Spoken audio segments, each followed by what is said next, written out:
We don't have our spoken candles of joy and sorrow this morning, but I know that there is so much on our hearts today. Thinking of Stonewall and the children at the border, special anniversaries. At least 2 of you have lost siblings this week. Mary is one of them, our choir director. She's sitting with her mother who is dying and got word that her brother, Kurt, died this week. So we send our special love to her. So much else that we are holding. I invite you to light a silent candle at any time during today's service at the table to the right of the pulpit, and there is a journal to record your thoughts and prayers. Right now, I invite you to join me in a spirit of meditation. For many years, when I lived and worked in Boston and took public transportation everywhere, I had a trick that I would use when the T or the train station got too crowded. As the bodies packed in on me, I would close my eyes and transport myself somewhere else, somewhere expansive and relaxing, and I would picture every detail, hear and see and smell this other place instead of the one I was in. The place I conjured was Provincetown, specifically the Bayside Beach at the end of Pearl Street, behind the Wired Puppy and Bullring Wharf. I had been there on vacation, had planted my beach chair on that sand and looked out for hours above the unread pages of a book, and I had memorized it. Years later, I realize that I have literally moved to my happy place, and that is a good thing. But even though many of us live here in this beautiful place, sometimes we lose track of it.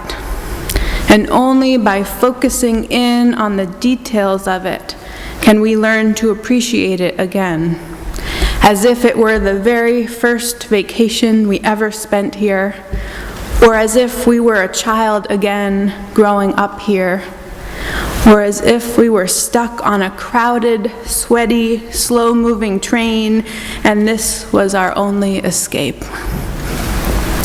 So I invite you to join me now in a guided meditation. You can close your eyes if that is comfortable for you. Imagine that you have just set up your beach chair on a bayside beach in Provincetown. It has been a hectic, frustrating day full of demands on you. But now, for this moment, you are all by yourself, and there is nothing you need to do other than sit on this beach and relax. Sink into your chair and let it hold you. Adjust the back so that it is at just the right angle for comfort. Take off your shoes and sink your toes into the sand. It is a warm day, almost hot, but the sand still feels cool on your feet. You bury them a little. Take off your sunglasses and tip back your head to let the sun fully drench your face. Let its warmth bathe you, and feel the vitamin D you have been deprived of all winter sink into your skin. Before looking out at the harbor, close your eyes and just listen for a moment. You hear the waves lapping rhythmically at the shoreline. You hear the wind blowing gently and the slapping of halyards on the sailboats moored just offshore. The sails are safely nestled away, lines gently clinking against the mast. Seagulls cry out to each other, and down the beach you can hear children laughing. A dog barks playfully at its owner as they throw a ball into the sea. And then you hear the sloshing of an eager body as it is retrieved, and the shake, shake, shake of wet fur and tinkling collar as the dog emerges, triumphant. Look out at the harbor now and see the sun glancing off the water. Other than the low, gently lapping waves at the shoreline, the harbor is still and calm and reflective. You try to name all the shades of blue you see, but there are too many to count. Your open book lies unread in your lap because you cannot look away from the glorious scene before you. Rest a moment longer in this heaven.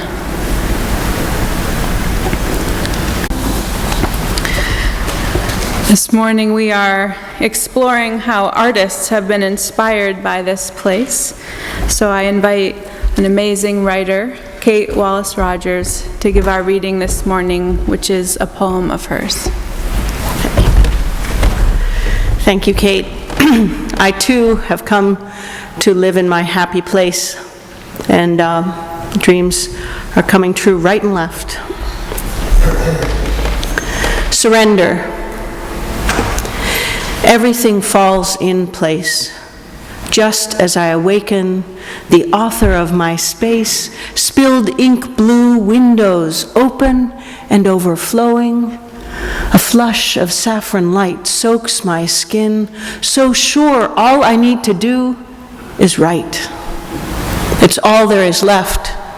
I'm breaking down to my last thin dime, my 2 cents, my 5 senses, fragmented sentences stacked up like cairns marking the Tao, the way I may live this journey today.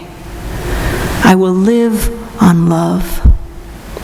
Of stones, see through the eyes of goldenrod and seals and wind, comb the dunes for berries, rose hips, mushrooms, walk the sand for clams, pick the rocks for mussels and I-ams, da-da, da-da, da-da, da-da.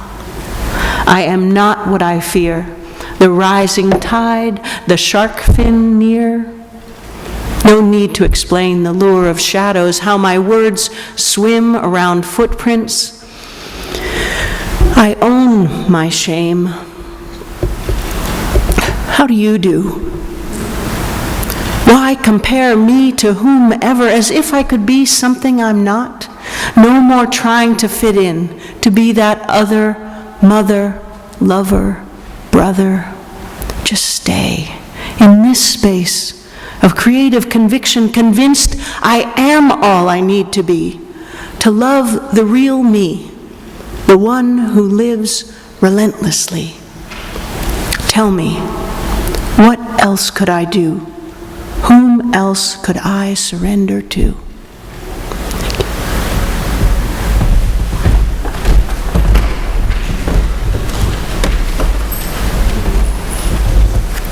Thank you. Now is the time in our service where we offer our gratitude for this place, and we will gratefully receive your offering. I do need to make one note about our musical offering this morning, which is that when I requested this song, Zoe said, "Are you sure you want me to play this in church?" It's more of a pub song. But I said, absolutely, this is the song that I want, and our folks at the UU will love it, and it is so Provincetown. And Zoe is a musical artist influenced also by this beautiful place we live in. Thank you. Happy Portuguese Fest.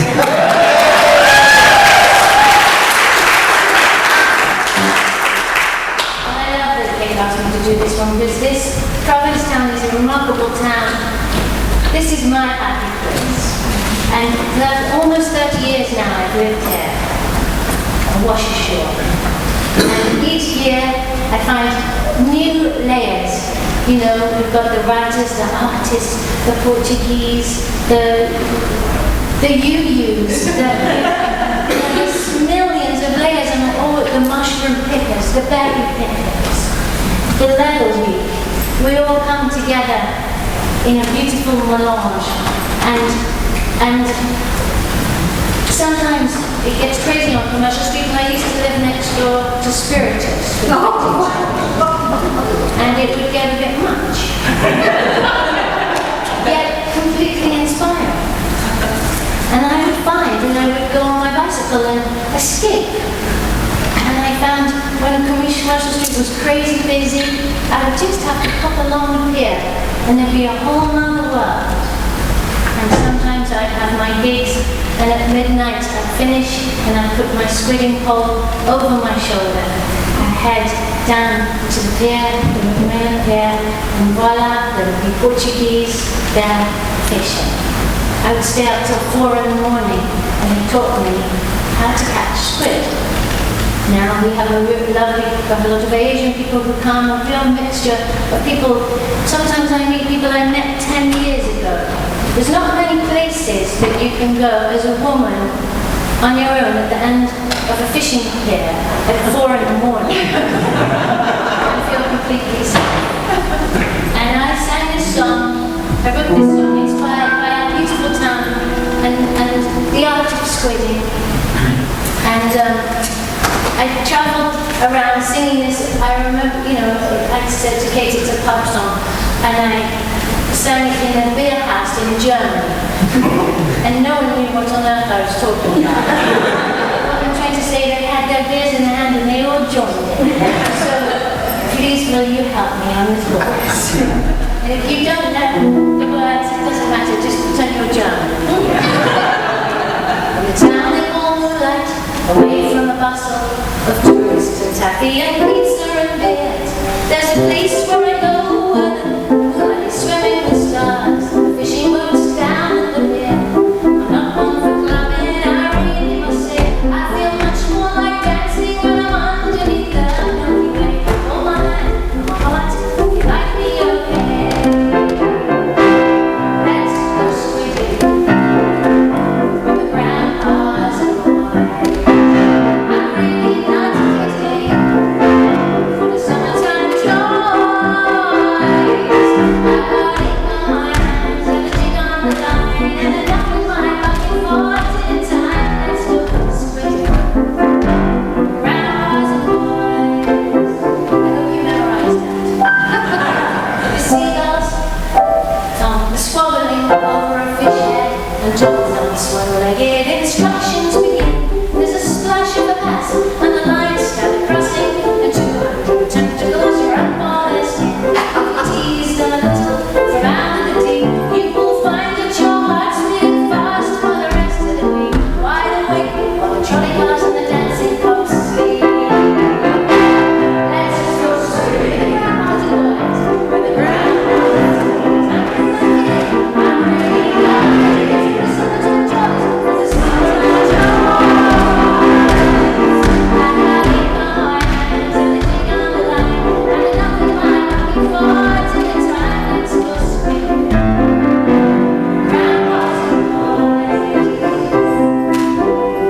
Slowly I open my eyes in the morning to the silver lip, the liberty and the sweet Josephine. What a night to remember, still damp with the ripe smell of seaweed, anchors and fisherfolk dreams. 'Cause I'm not one for clubbing, I really must say, I feel much more like dancing when I'm underneath the Milky Way. Hold on, what if you let me go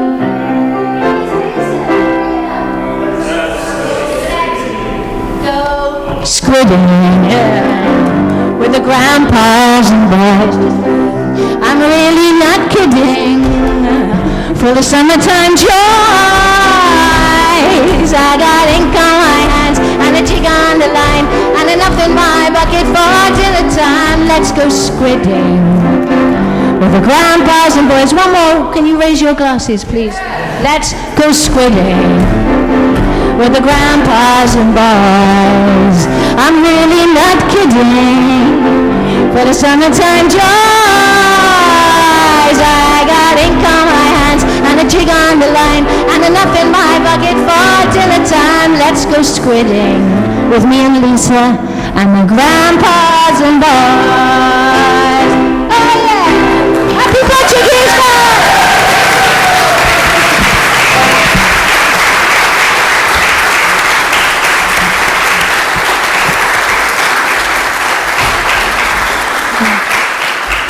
I love a congregation and musical guests that will roll with it. Thank you.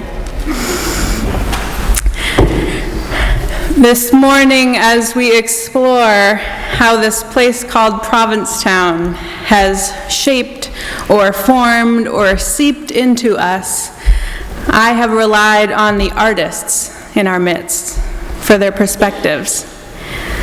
We heard Kate Wallace Rogers' beautiful poem, Surrender, about how the natural world here blesses us with mussels and clams, rose hips and berries. Her writer's spirit captures the dual meanings of a rising tide. And we heard Zoe's playful song, Squidding, which connects us to the Portuguese grandfathers out on the wharf at night. Her lyrics have us dancing under the Milky Way instead of in a club. And for the rest of this service, I take inspiration from a visual artist, Brenda Silva, our pianist.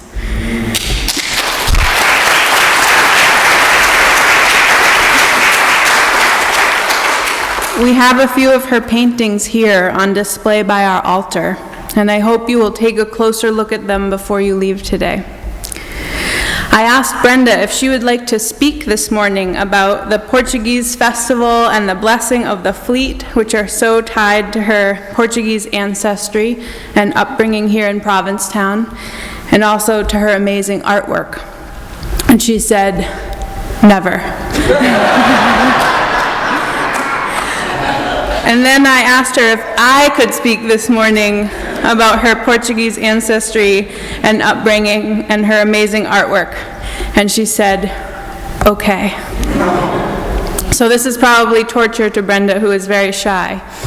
But it has been heaven to me, because I had the opportunity to spend the afternoon with her, chatting in my office about her childhood and her parents and grandparents and her great-grandparents, all Portuguese fishermen here in Provincetown. And I got to hear what it was like to grow up here and to raise a family here and to be a fisherman's wife here and to participate in the blessing of the fleet and how important it was and is to this community. And then I got to go over to Brenda's studio and see her oil paintings and learn about how deeply they are connected to these stories and to these boats that she knew by name and to the sea. It was its own blessing to hear these stories. So I share some of them with you this morning. And then at the end of today's service, which will hopefully end a little early, those of you who would like to can join me in heading out to the back of the meeting house to Bradford Street to watch the procession coming down the hill from St. Peter's. And then later head to the wharf where we will get to see this year's blessing of the fleet. I plan to use the alleyway to the right. You go out the door and to the right to get to Bradford Street and lie in the hill with all of us that want to go out. There's also a more accessible route. If you go to Commercial Street, take a left and a left. You'll get to see it there too. But then you can just make your own way over to the wharf. I think that would be too much to try to stay together for that journey, but out to Bradford Street we can do. And you can also just stay for coffee hour if you'd rather. Brenda was born on Conwell Street in her great-grandfather's house, and that is where she spent her early years. Her great-grandparents came from Portugal, and didn't speak any English, so there was a little bit of a language barrier to overcome at home. Subsequent generations were brought up in the Provincetown schools and were discouraged from speaking Portuguese, so the language was not passed on, but the culture was. Pretty much all of the kids in the school were from Portuguese fishing families, and it was a tight-knit community. If a family was struggling, they could always go down to the pier and return home with a bucket filled with fish, donated willingly by the fishermen who knew about struggle, and that it could soon be their turn. Some of Brenda's best childhood memories are of sitting at the end of the wharf with her brothers, fishing. Several of her paintings depict that scene of looking back over the harbor toward home. She remembers squidding off the wharf, just like in Zoe's song, and then the squid would have to be cleaned, no easy feat, and for the blessing of the fleet, the women would cook squid stew and clams and lobsters. It was a feast. It was a celebration. Not far from where I sat on the beach meditating on vacation, Brenda would play and swim as a little girl. And she would swim out to her great-grandfather's orange dory, where he would be hand-lining codfish. Each day he rowed out into the bay and carefully tended his lines. Back home, the codfish would be salted and hung up to dry from clotheslines. Once in a while, her great-grandfather would cut a piece off of a drying fish with his pocket knife and offer it to her as a gift. She would always say, "No, thank you." And he would eat it himself, dissolving it in his mouth as if it were the most delicious piece of chocolate. If you go down to the Provincetown Inn, you can see Brenda's great-grandfather in one of the murals there. He's depicted pulling up a fish by hand from the side of his small boat. It looks just how Brenda remembers him. Skin like leather, huge hands, a twinkle in his eye, salt in his veins. Brenda's father, who is 92 now, has many stories to share about his days fishing, not from a rowboat, but from big trawlers far out to sea. It was an honorable and dangerous profession. Her grandson Daniel, who is 11, is the 6th generation here.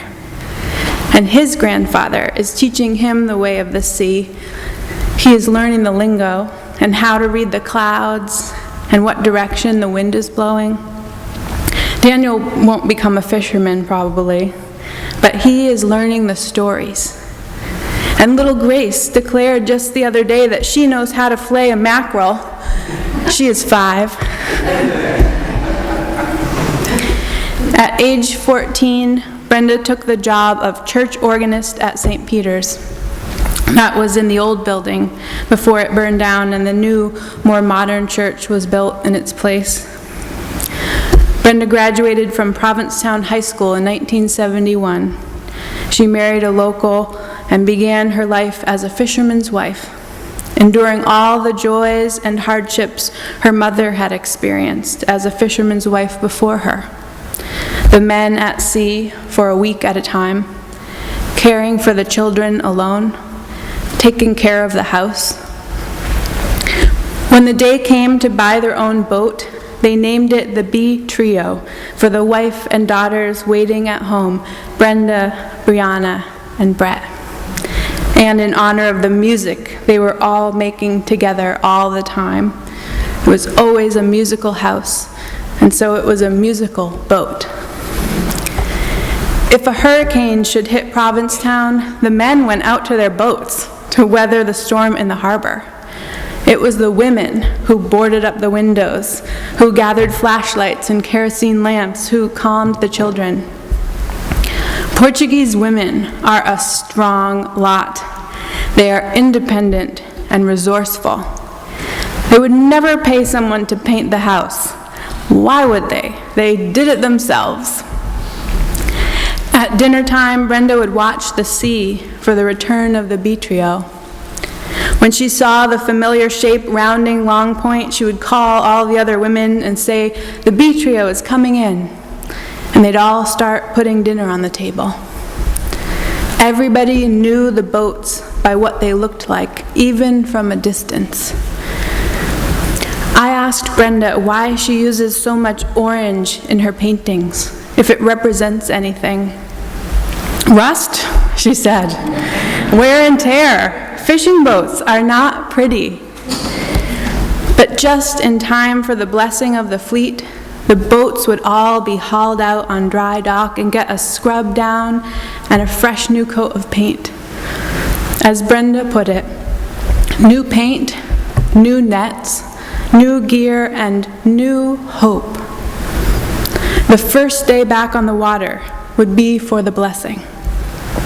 First, there would be a mass at St. Peter's, and all the fishermen would process into the church. They'd take up half the pews, and the young boys would carry in a statue of St. Peter.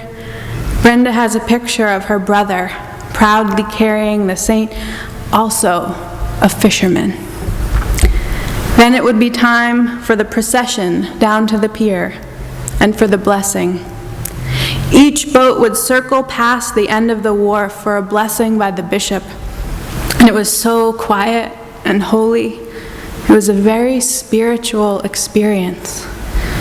People think of the blessing of the fleet as a celebration, and it is. And after each boat receives the blessing, they go out and circle up offshore for a raging party. But the blessing of the fleet is also bittersweet. At least it is for Brenda. It was a huge deal to the fishing families, she told me. It was an exciting but also somber event. All your hopes and dreams were present that day. That this year would be a banner year, that the family would be well fed and provided for, that everyone would be safe. And some years those hopes and dreams came true, and some they didn't. There were lean years, and there were storms. 3 boats went down in Brenda's lifetime, and Brenda, she played for the funerals. As a young wife and mother, she would participate in the blessing of the fleet, hanging upside down to paint bee trio on the side of the boat in a fresh coat of paint, getting her band to play on the deck of the trawler. And yet she was also very aware that when the boat went out, 4 or 5 days at a time, her entire family was on it. A husband, a father-in-law, 2 brothers, all on the same boat. And there were boats that went down and accidents that happened. Brenda lost 3 classmates to the sea and her grandfather. In almost all of Brenda's paintings, you will see a red boat. And if you are a longtime Provincetown resident, you might recognize it as the Patricia Marie, a boat that went down on October 24th, 1976, losing the captain and all 6 crew members. The blessing of the fleet now includes a larger Portuguese festival, a tribute to the way of life that is quickly disappearing. The old songs and dances and way of dress, all the old recipes, and always, always, the deep respect for the sea and for the men and women who sacrifice so much to live by it, and the blessing of the fleet, and the hope for a bountiful season, and the safe return of all those on board. Brenda doesn't name the boats in her paintings. It's too personal for the families. But they're all there, all the boats from her memories of that other life. And she paints them as they were in her youth, an entire harbor full of fishing boats.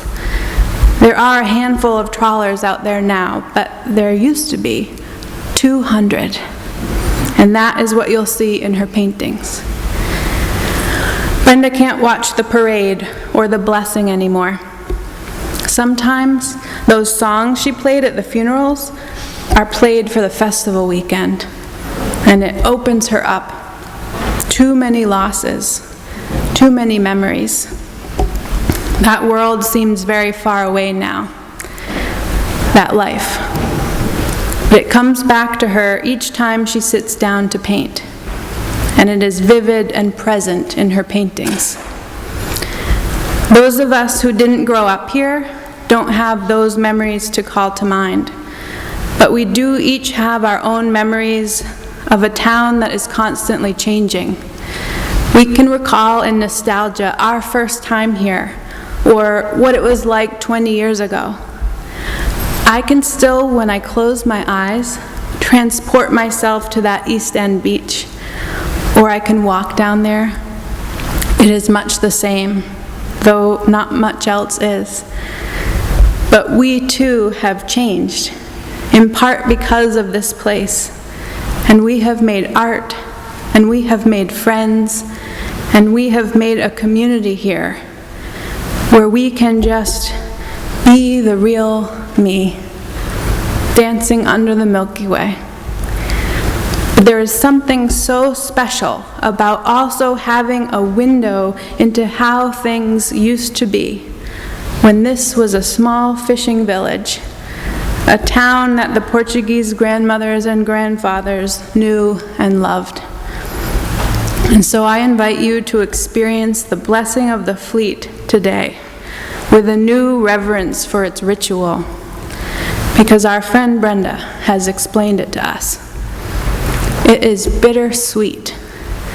It is holy. It is home. Amen. And blessed be.